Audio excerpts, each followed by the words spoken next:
Bem, tema do dia, máquinas síncronas. Olha, eu não estou dizendo que a banca é ruim. A gente vai começar, só para deixar bem claro também, com o corpo de engenheiro da Marinha, que são questões muito mais difíceis, muito mais cansativas. Vai demorar mais tempo, inclusive, com as 3 questões da Marinha do que com as 7 ou 8 da EAOAR. Mas é isso que temos. É bom que a gente estude muito para que o que venha depois seja mais fácil. Teve um cara que falou interessante aqui, deve estar aqui hoje, vai aparecer em algum momento ou já apareceu, que o treino tem que ser difícil para que o jogo seja fácil. Não me lembro o termo exato, mas foi mais ou menos isso. É isso que a gente vai fazer. Mas a banca, você vai ver que vai cometer deslizes. E a gente vai fazer a crítica em relação a esses deslizes, porque são questões conceituais. Mas na hora que você for responder, talvez você tenha que responder do jeito que a banca quer. Eu vou fazer da forma certa, com rigor, e vou fazer o comentário sobre o que a banca colocou como resposta. Tá ok? Eu sou professor, eu não vou ensinar errado. Eu vou fazer a crítica. E obviamente você vai fazer a prova, vai dar o seu jeito de responder o que for solicitado no momento. Eu geralmente não coloco de onde eu peguei a prova, porque para o meu aluno isso aqui é sempre uma lista de exercício. Eu quero que ele faça, mas eu vou te mostrar que a banca gosta de requentar a questão. Vamos lá. Primeira questão para a gente. Um tubo gerador de 4 polos, 6 MVA, 6,6 kV, 60 Hz, fator de potência 0,9, deixa eu só grifar aqui as informações mais relevantes, tem disponíveis os resultados de testes apresentados a seguir.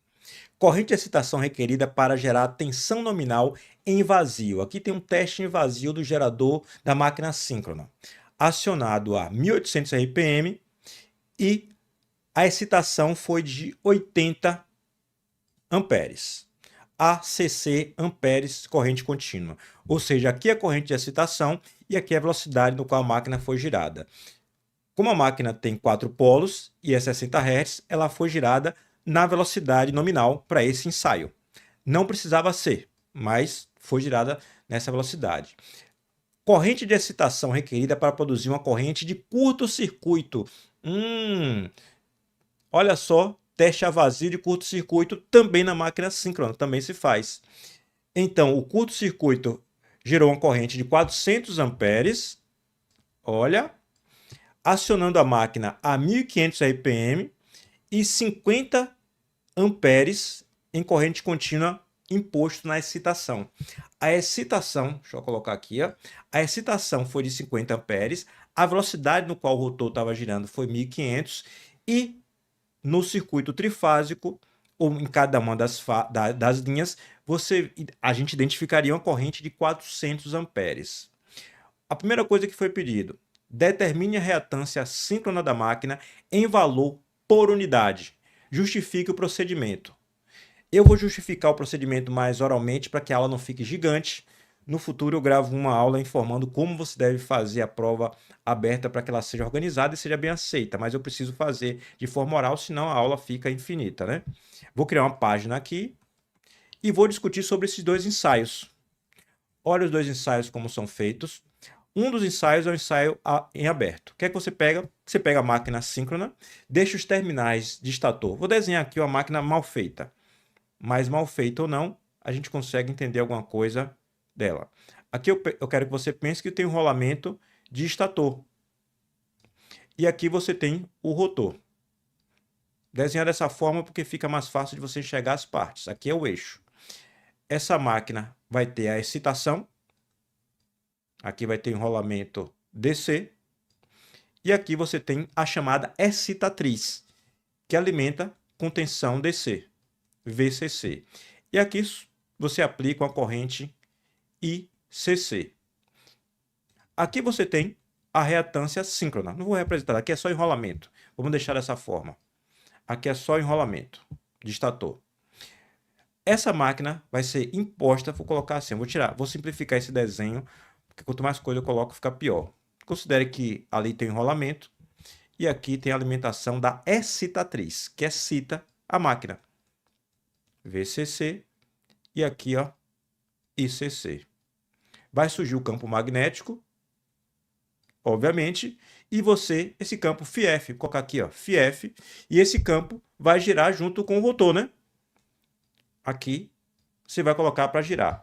Eu vou indicar aqui a velocidade N. Aí você pode dizer, não, professor, a velocidade é NS, velocidade síncrona.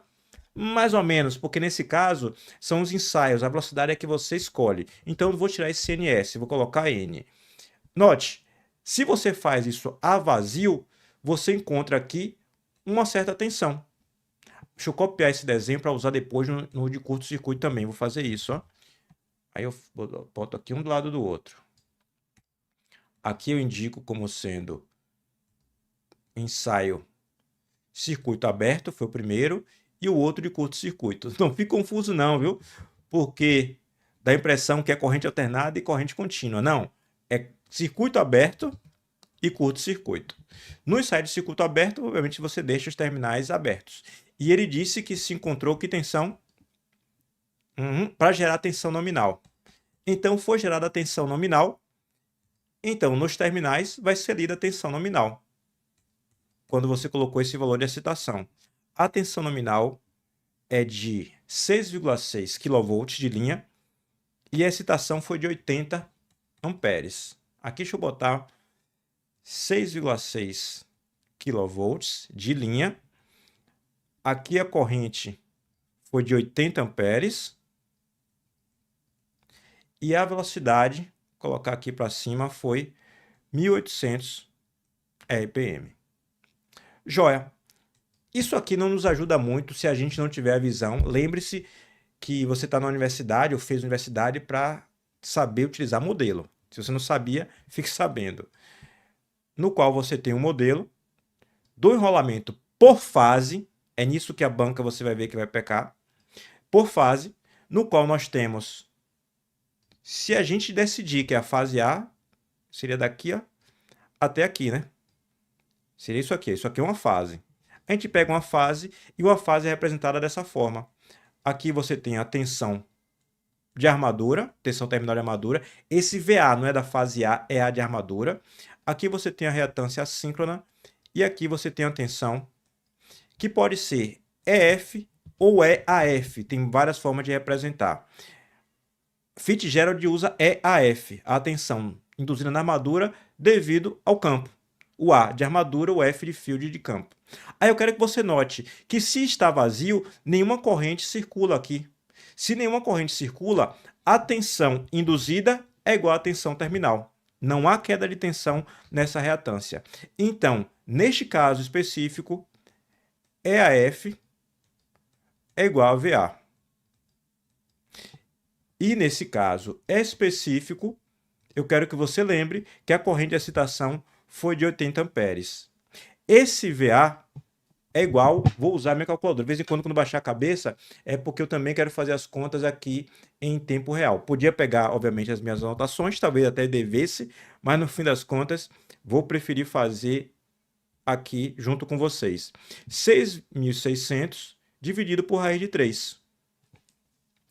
3.810,5 volts. Por que motivo? Porque o modelo é do equivalente por fase. Por fase. Joia, esse é o ensaio de circuito aberto. Ele vai cair mais de uma vez, então fique atento porque ele é importante. Há grande chance de você se deparar com ele. Aqui tem outro ensaio que é o de curto-circuito.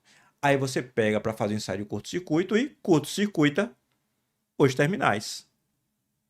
Você curto-circuitou e surgiu uma corrente de 400 amperes. Foi isso que ele falou.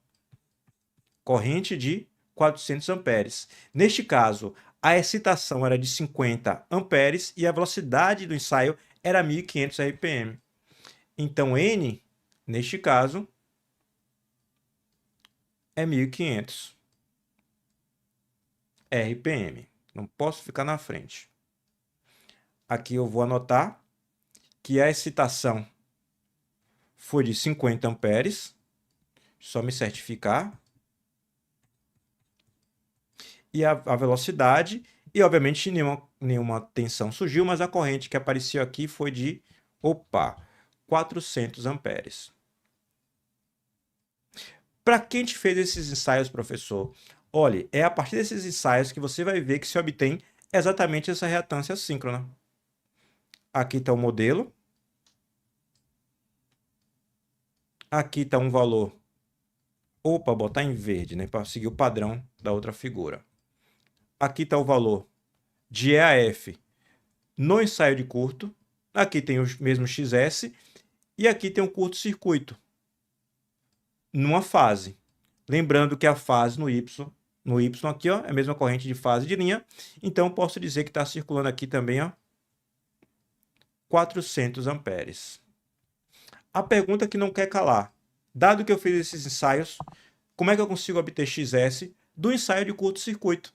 Do ensaio de curto-circuito, você percebe nitidamente que tem uma fonte de tensão representada aqui, ou melhor, a tensão induzida no estator, no circuito do estator, representada por uma fonte de tensão com uma impedância única, ou seja, essa tensão está aplicada na impedância. É uma coisa bem fácil da gente entender. Portanto, que XS vai ser igual. Posso representar aqui, ó, corrente de curto-circuito. Cadê? Posso botar como corrente IA de curto-circuito. XS vai ser IA de curto-circuito. Opa, é tensão sobre corrente, é o contrário, né? Vai ser EAF. Para não ficar escrevendo muito, eu já tirei a barra de cima para deixar bem claro que é o módulo. EAF sobre a corrente. A corrente eu tenho um valor. Mas a tensão no ensaio de curto-circuito eu não tenho como medir. É por isso mesmo que se fez o ensaio de circuito aberto. Para que a gente tenha essa relação entre os valores de corrente, de tensão, quando a máquina está curto-circuitada. Porque ela curto-circuitada, você não tem como medir uma tensão induzida. É por isso que é feito. Só que eu quero que você note o seguinte. O EAF é a tensão induzida no estator. Preste atenção, mas preste atenção mesmo. Essa informação vai aparecer mais vezes em lugares diversos, exigindo de você alguma compreensão. EAF, ele é proporcional, esse símbolo é de proporcionalidade, isso não é um alfa não, esse é o símbolo de proporcionalidade. A velocidade no qual o rotor gira e é proporcional também à corrente de excitação, que é essa corrente aqui, ó, DC. Aí vem a questão. Quando você pensa na velocidade, não vai fazer diferença em relação a XS. Por que motivo?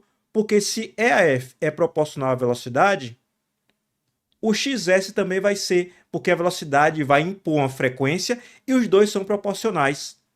Então, a velocidade não precisa ser corrigida. Você fazer o teste com 1500 ou com qualquer outro valor, tanto faz. Você pode corrigir se você quiser, para fazer como se fosse encontrar o valor de EF equivalente com 1800 RPM. Você pode, se você quiser, mas não precisaria ser. Neste caso específico, inclusive, a gente pode botar tudo como se fosse em 1800. Por que motivo? Se isso aqui, se esse ensaio, em vez de ser feito a 1500 RPM, preste atenção de novo, ó, ele for feito a 1800, qual seria o valor de EAF? É só fazer uma regra de 3. E aí eu encontro o valor. A regra de 3 não precisa ser feita, porque eu sei que com 1800 já é 3.810,5. Então, o que eu vou fazer é dizer o seguinte, olha, eu vou fazer os cálculos como se essa máquina estivesse girando nos dois ensaios a 1800. Pode ser que alguém tenha falhado e tenha feito com 1500. Pode ser que seja uma limitação fazer com 1500, mas não interessa. Eu vou fazer as contas no valor de velocidade nominal, ou seja, considerando que a máquina está girando a 1800. Se esse ensaio foi feito a 1500, então o que eu vou fazer é corrigir essa tensão para o valor de 1800, dado que, neste caso, eu vou ter de usar eu estou me propondo a fazer tudo considerando que a máquina opera a 1800. Aí vem o porém. Eu falei antes que não precisava corrigir. Por que motivo? Porque em vez de corrigir de 1500 para 1800, você podia transferir o 1800 para 1500. Por que motivo? Porque a velocidade é proporcional à tensão. Então, no final das contas, o valor de impedância que você encontrar com 1500 RPM, com 1800, ele vai dar igual. É isso que eu quero dizer a você. Vamos fazer com 1800 só pelo conforto psicológico da gente. É difícil mesmo, máquina síncrona de todas é a mais complicada. Então, o EAF a ser considerado vai ser 3.810. Ou seja, eu vou fazer a conta a 1.800. 3.810,5. Aí vem um porém. Eu consegui a 80 amperes essa tensão. Ou posso fazer... a 80 amperes essa tensão. Mas aqui, quando eu fiz o ensaio, eu fiz a 50 amperes. Então, eu tenho de encontrar a excitação que eu encontrar para encontrar 1810, não é a excitação de 50 amperes. Eu tenho de corrigir a velocidade para 1800, já estou fazendo, já informando que eu quero usar 3.810,5, mas para encontrar esse 3.810,5, eu tive de colocar também a excitação em 80 amperes. Se eu colocar a excitação em 80 amperes, então a minha corrente de excitação, a minha corrente de armadura também se alterará. Note, com 1.550 amperes, eu obtenho um valor. Se eu aumentar a excitação, a minha tensão induzida vai aumentar e a minha corrente de armadura também seria maior se eu fizesse não com 50 amperes no ensaio de curto, mas se eu fizesse com 80 amperes, que é o valor de referência de tensão que eu obtive no ensaio de circuito aberto, que é a única forma de obter o ensaio. Eu sei que está difícil, mas é mesmo, não tem o que fazer não. Então eu vou corrigir esse valor de IACC. Vai ser 400 amperes vezes 80 sobre 50. É uma regra de 3. Vou pegar minha calculadora e vai dar 408 dividido por 5, 640 amperes. Então, a minha corrente de curto-circuito, se eu tivesse de fazer esse ensaio com 1.800 RPM e com 80 amperes, para que os dois estivessem nas mesmas condições, eu encontraria no ensaio 640. Então, vou colocar o 640 aqui. E agora eu consigo calcular a reatância. Opa, aqui é 640. Divido e encontro o valor de 5,95. Só que ele não pediu em ohms. Isso aqui até seria uma resposta, mas não é a resposta definitiva. Por que motivo? Porque ele não pediu em ohms. Ele pediu em PU. PU é nossa casa. PU é onde a gente fica confortável. Então, já tivemos aula de PU, inclusive, por causa de transformadores. Eu sempre boto PU e transformador junto.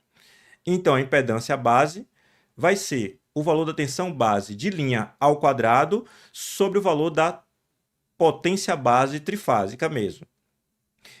A gente sabe também que se a gente usa o valor da tensão base em kV e a potência base em megavolt-ampere, a gente não precisa representar nem o 1.000 nem 1.000.000. Então, no fim das contas, a tensão de linha vai ser 6,6 kV, então boto só 6,6. E a tensão base,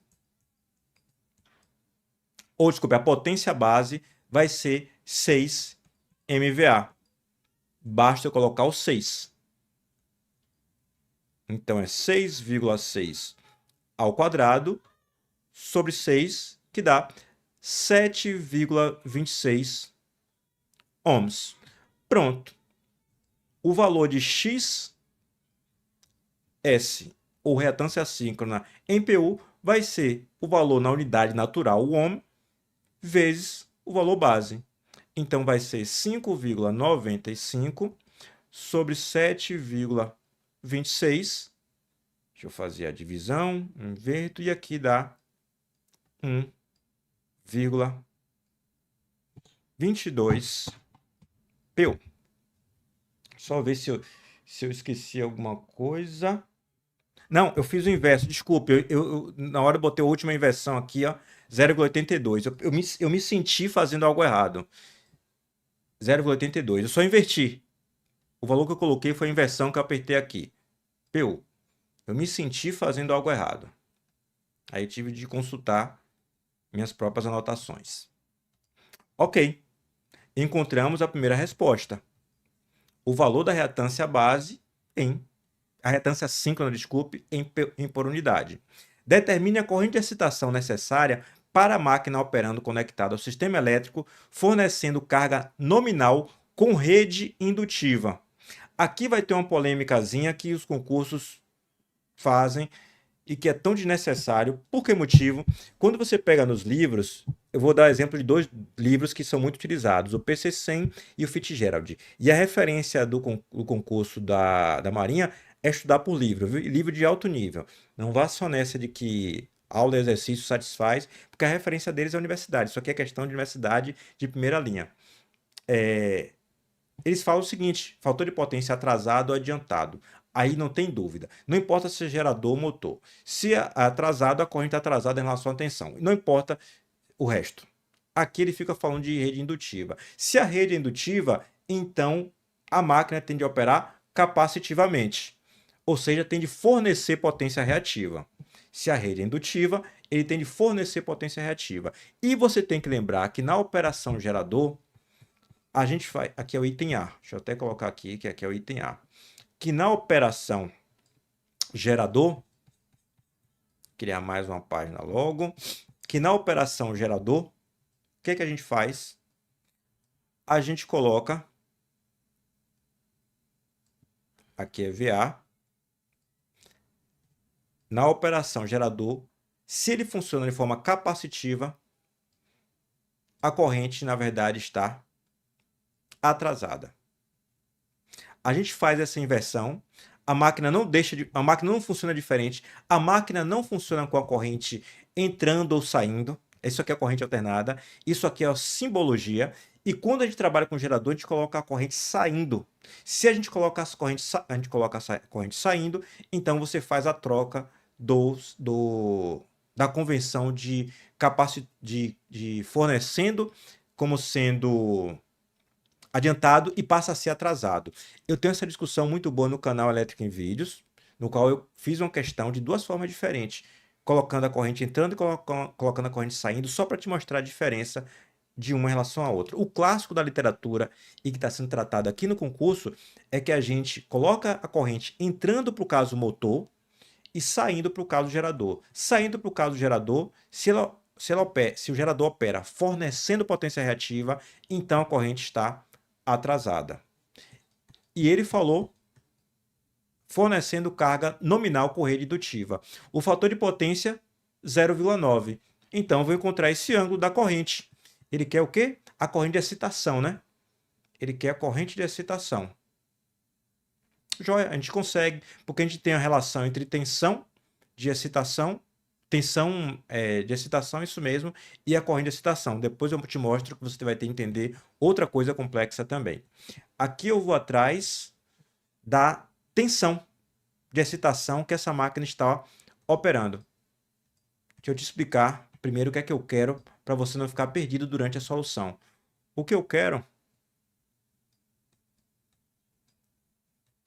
Aqui não está vazio não, a máquina está operando aqui com 3,8 kV, que é por fase. XS a gente já sabe quanto é. 5,95. Ele não pediu em PU, não vou colocar. 5,95 ohms. Vou botar o J aqui na frente para deixar bem claro que é reatância. E aqui ele vai estar operando com um certo valor de EAF, que a gente, por enquanto, desconhece. Eu quero saber esse valor de EAF. Por que motivo? Porque eu sei que EAF é proporcional à corrente de excitação. Se eu encontrar o EAF nessa situação aqui, ó, então eu já sei da relação entre tensão induzida e corrente de excitação. E faço uma regra de 3 com o novo valor de EAF que eu encontrei, já que ela é proporcional à própria corrente de excitação. Então, estamos atrás desse EAF para que depois a gente faça, através de uma regra de 3, a identificação do valor de IF da corrente de excitação que ele quer. Aqui não é necessário ser muito gênio para saber que Neste caso específico, se a gente coloca a corrente saindo, vou dar ênfase aqui, ó, IA, então a gente tem que EAF, fasor EAF é igual a VA, que é esse valor aqui, ó, e sempre o fasor, viu? VA mais J XS, que é esse valor, vezes IA. Fasor IA. VA eu já tenho, valor nominal que ele falou. XS a gente já calculou. O IA para a condição nominal a gente consegue encontrar. Como? Muito simples também. O IA vai ser igual a potência aparente nominal, já que a máquina está operando na condição nominal. Posso usar 3 ou raiz de 3, tanto faz. Se eu usar 3, eu uso VA. Aqui, ó, como eu quero somente o módulo, eu vou tirar a barrazinha de cima, para indicar que é somente o módulo. IA vezes VA. Se eu estiver usando o valor de raiz de 3 embaixo, então eu tenho que usar o VA de linha, vamos dizer assim, que não é o 3,8, é o 6,6 que ele deu, que é o valor de linha. Mas tanto faz, porque no caso da operação em Y, a corrente de linha é igual a de fase. Então, tanto faz usar um ou outro, porque a corrente de fase é encontrada usando os valores de linha de fase, tanto faz. Esse valor aqui é 6 mega, 6 vezes 10 a terceira, é o valor nominal, foi dado no problema. Aqui é 3 e aqui é 3.810,5. Vou fazer essa conta. Estou usando aqui a minha calculadora, viu? Aqui, ó. 6 mega. 6 mega não é isso aqui, né, gente? Ó, 6 mega. 6. 6 mega. 3.810,5. Multiplico. Divido. 511. Deixa eu botar mais para dentro para organizar. 511,4 amperes. Mas eu tenho que usar o fasor, então eu preciso do ângulo. O ângulo θ e A, que é o ângulo da corrente, θ e A, que é esse ângulo aqui, ó. Se bem que aqui está indicado como sendo somente o módulo, né? Mas aqui, ó, θ e A. Aí se eu tirar essa pontinha daqui, já fica a indicação do ângulo mesmo. Esse θ e A vai ser igual a menos... É menos, professor? É menos. Menos o arco, cujo cosseno é 0,9. Por que motivo? Porque ele disse que era a condição nominal. Na condição nominal, a máquina opera com cosseno de 0,9. Menos porque ele disse que a rede era indutiva, então o gerador opera fornecendo potência à rede, e quando a gente coloca a corrente saindo, a operação fornecendo potência reativa, a corrente é atrasada. Isso vai causar polêmica daqui a pouco, então preste atenção nisso, porque vai causar. 0,9, arco cosseno, então aqui é menos 25,84 graus. Pronto, vou substituir os valores aqui para encontrar o valor de EAF.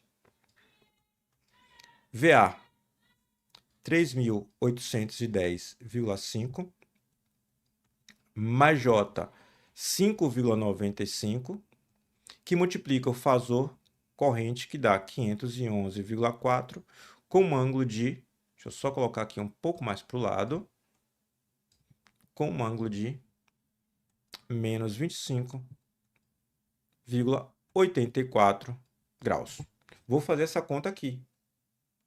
3.810,5. Aqui, o J, 5,95. Hora de você que está estudando fazer a conta também por sua conta. 511,4. 25,84 menos, e faço a multiplicação, depois a soma. Pronto.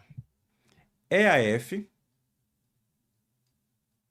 é igual a 5.821,17, com um ângulo de 28,5 0,06 graus.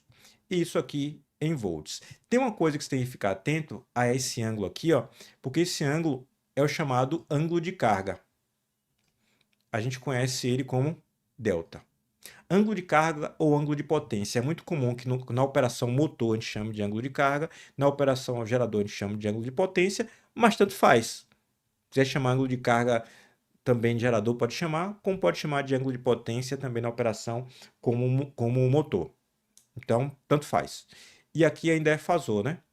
Note, para que eu queria isso mesmo? Queria o EAF, porque ele pediu a corrente que eu devo excitar a máquina para fazer essa máquina operar na condição nominal, fornecendo potência reativa a uma rede que é indutiva, portanto a rede consome. Então, no final das contas, como eu sei que se eu aplicar 80 amperes a 1.800 RPM, eu obtenho 3.810,5 na fase, então eu posso fazer a regra de 3 para saber quanto de corrente de excitação eu preciso aplicar para que eu tenha de tensão induzida 5.821. Então, é uma simples regra de 3. Vou fazer mais embaixo só por causa do espaço mesmo. Então, 3.810,5 eu obtive com 80 amperes. Obviamente, considerando que as máquinas estão operando na condição nominal e, portanto, em 1.800 RPM. Que se ele desse esse teste aqui, ó, com outra velocidade, você não podia fazer isso.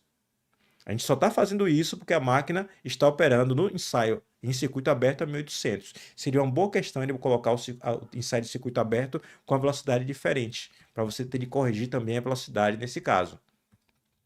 E aqui, ó, 5.821,17. Esse é o novo valor de F, que é o valor que a gente quer encontrar. Regra de 3. E a gente descobre o quê? Que IF é igual a 80 vezes 5.000. Nem precisava fazer isso, né? Isso aqui é preciosismo do professor. 3.810, se bem que fazendo ao vivo é sempre bom fazer, porque é fácil de eu querer errar. Como eu fiz antes, que eu fiz a troca da divisão, inverto. Às vezes é bom detalhar. 5.821,17 vezes e divido por 3.810,5. Fiz a divisão e encontrei uma corrente de excitação de 122,21 amperes. Se você quiser, você pode colocar que nem a própria banca do concurso. É chato falar banca porque não é banca de concurso, que é o próprio órgão que faz, né? A própria Marinha que faz. Mas você pode colocar, se você quiser, a CC, para indicar que é de corrente contínua. Aí fica por sua conta. É interessante porque, no fim das contas, tira qualquer dúvida. Mas, se não colocar, ninguém vai poder dizer que você fez errado. Então, já encontramos uma segunda parte aqui. Isso, já fizemos a segunda parte. Desenho diagrama fasorial. Aqui você vai prestar atenção em mim. Por que motivo? Calcule o ângulo de carga da máquina. Não vamos calcular. Para condições nominais, né? Diagrama fasorial da máquina síncrona para a condição nominal. Calcule o ângulo de carga. Você não vai calcular porque você já calculou. Então, o item C, a gente só precisa avisar que a gente já fez uma parte. A gente vai só coletar o valor. A gente só vai dizer aqui nesse caso que o ângulo de carga a gente já calculou. Obviamente, na hora da prova, você não só coloca o valor, você tem que justificar, né? Já calculado no item anterior. Pronto, isso aqui é a resposta, é o ângulo de carga. Agora ele pediu o diagrama fasorial. Bora fazer. Ele pediu só o diagrama fasorial. Desenho. E não pediu para a condição nominal, né? Ele não pediu detalhes, mas você tem alguns detalhes. Então não abra mão de colocá-los para não correr o risco, inclusive, de fazer as coisas com alguma desproporcionalidade. Uma coisa que vai ajudar, a gente vai fazer a continha daqui a pouquinho. Cadê aqui, ó? Você vai ver que tem uma coisinha que pode nos ajudar. Aqui eu tenho um VA. Eu sou capaz de fazer melhor porque eu conto com um software que me permite fazer melhor. A linha reta agora sim ficou reta. Esse é o valor de VA.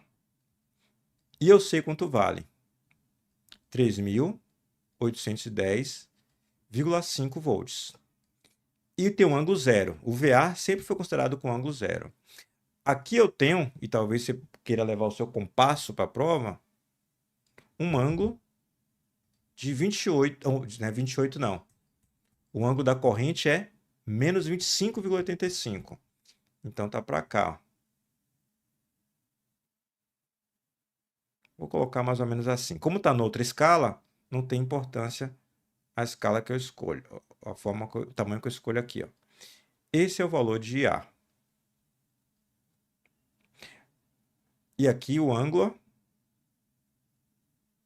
pode colocar assim, ó, para cima e para baixo. Aqui a gente sabe que vale 25,84, né? 84.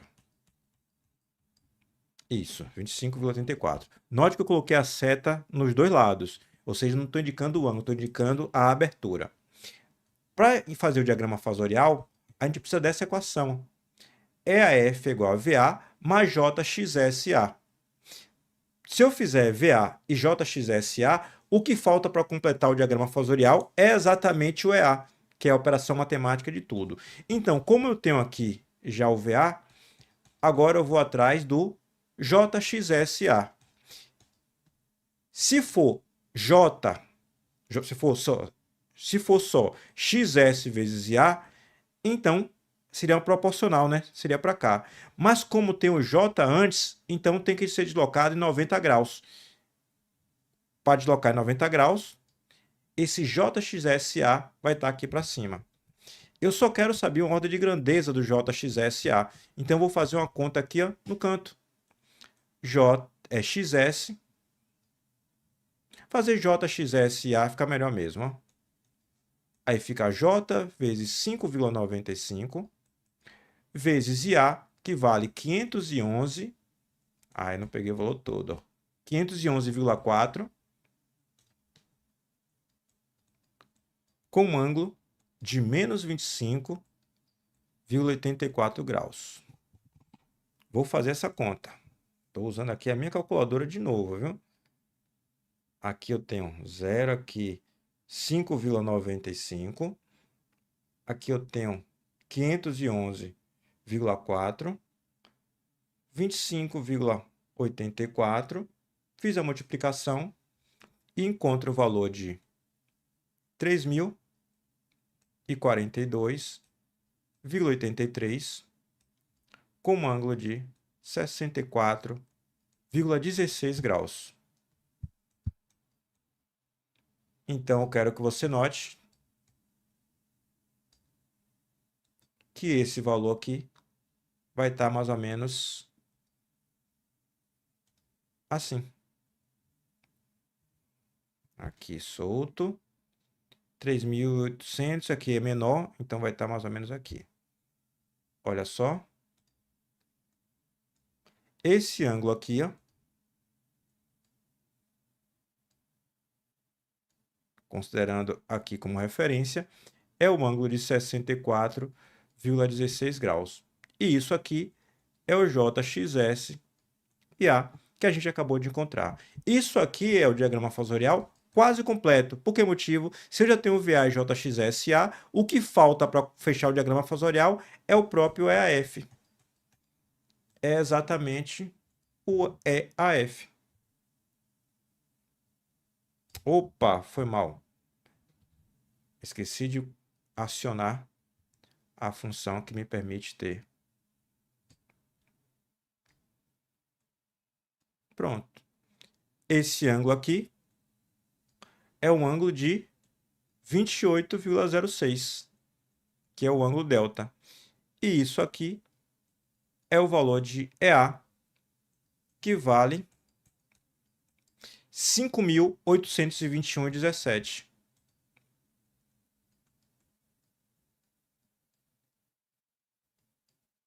Volts. Aqui, só para deixar tudo perfeitinho, eu vou colocar negativo mesmo. Ah, caramba. Cadê? Opa. Vou colocar a indicação do ângulo mesmo, ó. menos 25. Aí o diagrama fasorial tá perfeito, lindo. Tá perfeito, perfeito, perfeito. Aí vem o porém. Cadê? Aqui eu já vou mostrar para você uma coisa. Aqui eu vou lhe mostrar o que a banca queria como resposta para o diagrama fasorial. Ela colocou o diagrama dessa forma. Não tem problema colocar assim, porque a única coisa que ela fez foi trocar a angulação. Isso não faz a menor diferença. Por que motivo? Porque no fim das contas o diagrama fasorial é uma foto. Se você deslocar tudo isso aqui em qualquer grau que você quiser, o diagrama fasorial é a mesma coisa, porque o diagrama fasorial representa o quê? Uma imagem de um fasor girante, de fasores girantes. Então tudo isso aí está girando a 60 Hz. Apenas simplesmente esse é o momento. Mas depois de algum tempo vai estar tudo girando. Então tanto faz. A gente representa só de um jeito mais fácil para a gente. Para mim é dessa forma. Para a banca é dessa aqui. Mas se você girar, você vai ver que dá tudo igual. Só que tem um porém. Ela diz que esse valor aqui, ó, de E a 0, quando ela faz as contas, é o valor de linha. E ela diz que esse A é o mesmo IA que a gente usa. Só que tem um porém. No modelo equivalente por fase, a gente tem que lembrar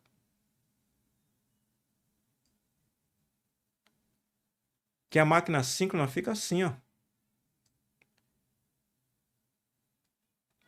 Isso vai fazer mais diferença depois no outro gabarito que ela coloca. Mas agora já faz. Agora isso já está... Ah, aqui eu troquei, foi mal. Aqui é invertido. Aqui, ó, é a tensão induzida. Aqui é XS. Aqui é XS. Aqui é XS. Aqui é o EA da gente, ó. Mais menos EA. Mais menos EA. É tudo EA, professor? Então, EA da fase A, EA da fase B, EA da fase C. Aqui seria a fase A, aqui seria a fase B e aqui seria a fase C. O que a gente faz nos estudos da gente é escolher uma fase. Geralmente a fase A e tá tudo ok. Nas outras duas acontece a mesma coisa. Defasado de 120 graus. Quando a banca faz a conta, ela considera que esse EA é um valor de linha. E por que você não pode fazer a multiplicação disso aqui por raiz de 3 simplesmente? Porque o valor de linha não somente é maior em valor em raiz de 3, como também é 30 graus defasado. Então, conceitualmente, se você usou esse IA como sendo o valor de fase e esse ângulo é o ângulo da corrente, quando você usa o valor de linha no diagrama fasorial do valor de EA, ou seja, não utilizando esse EAA que a gente usou no nosso modelo que é por fase, utilizou o EAA menos o EAB para ser o valor de linha, que é isso aqui. Opa, desculpe, fiquei na frente, né? Isso que eu acho chato eu estar presente, ó. Esse EA0 aqui, eu fiquei na frente várias vezes, percebi agora pelo tamanho do desenho. Esse valor de EAA é o valor por fase. EAB, valor por fase. EAC, valor por fase.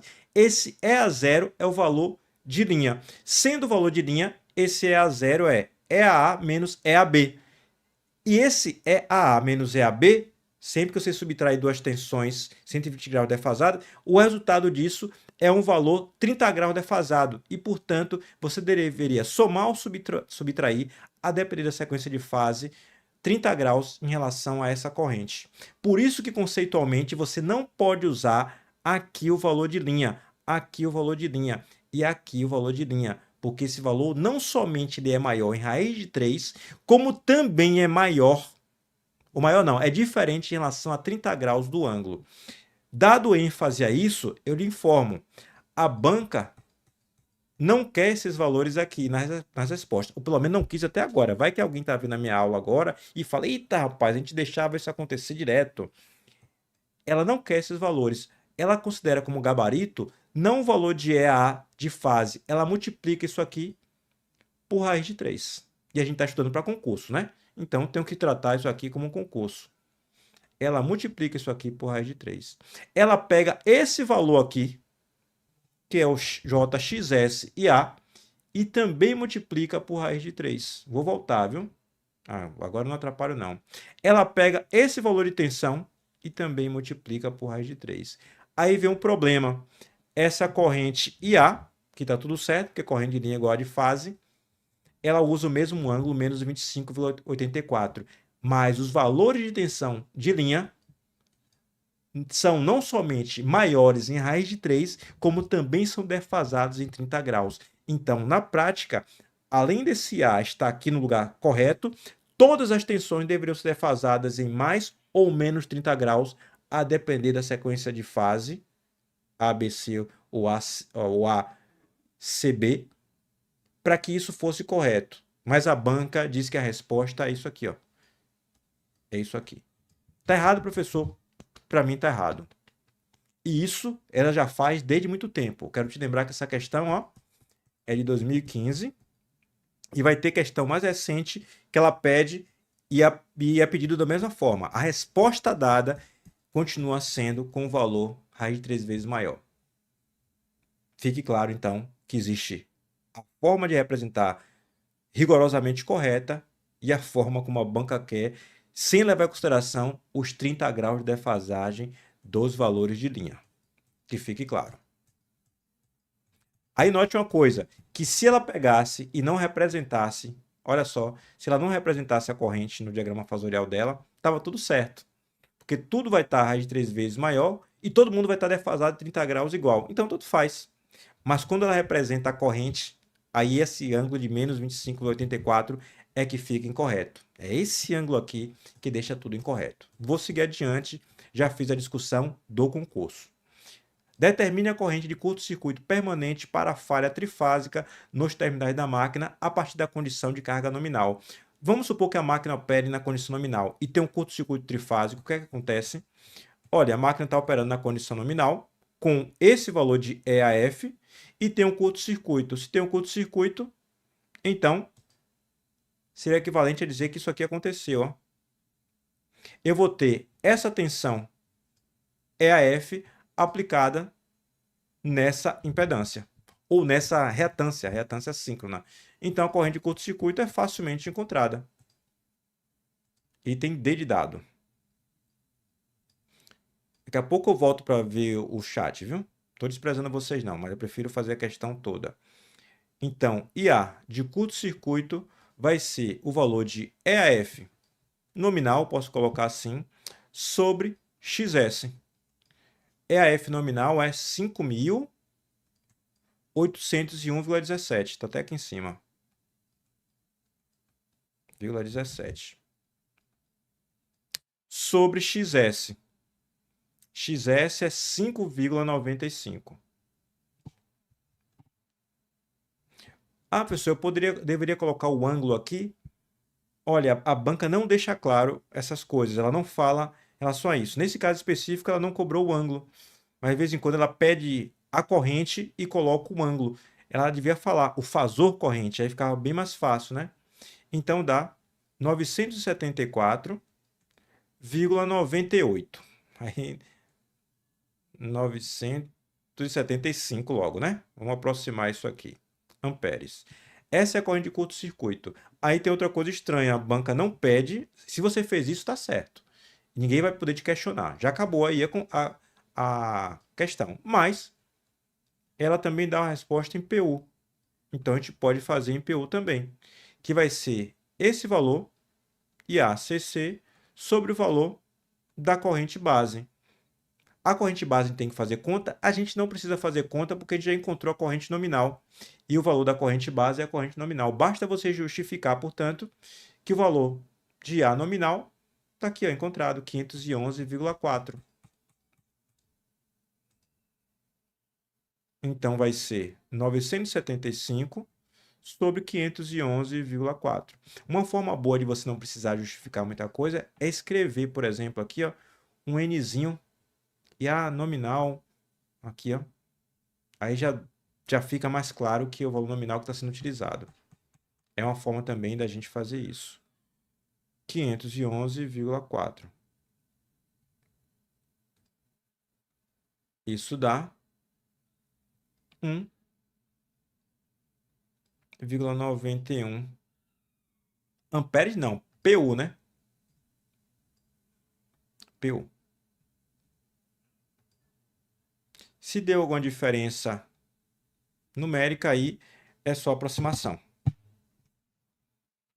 Digo isso porque eu mesmo encontrei um valor levemente diferente, mas só aproximações que eu fiz aqui ou lá. Por isso eu gosto de fazer aula ao vivo, porque dá uma dinâmica diferente. Se eu ficar olhando as coisas aqui, até as aproximações que eu fiz antes, às vezes não sei de onde eu fiz.